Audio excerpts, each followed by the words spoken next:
আমরা এখন জম্মুর শ্যামাপ্রসাদ মুখার্জি যে ট্যানেল সেটা পার করে ওই ক্যাম্পাসটা ছাড়ানোর পরে 3টে ধাবা আছে, তার ভিতরে এটা একটা ধাবা। অসাধারণ ভিউ, কম বেশি আপনারা দেখতেই পাচ্ছেন। এখানে একটা মজার জিনিস খাবো যেটা আমি কোনোদিন আগে খাইনি, আলু পরোটা তন্দুর।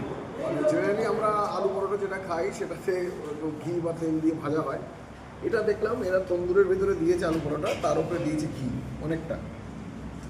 এই আর তার সঙ্গে অপশান দুটো, যে কোনো একটা পাবেন আপনি ফ্রি, রাজমা অথবা দই।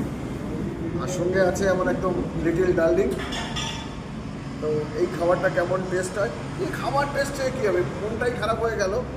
এই যে শ্যামাপ্রসাদ মুখার্জি যে প্যানেলটা আছে না, এই শ্যামাপ্রসাদ মুখার্জি স্পেলিংয়ে কিছু একটা গোলমাল করেছে। এটা মানে এত মন খারাপ হয়ে গেল, মানে বানান স্পেলিংটা ঠিক বাঙালি আনা হলো, কেমন যেন একটা কোনো একটা বেটা করেছে এটা, মুখার্জি হোক গিয়া চাই যেটা করেছে এটা ভালো করে দিয়েছে, সেটা একটা খারাপ। তবে একটু টেস্ট করে দেখি দাঁড়া কেমন লাগে ব্যাপারটা।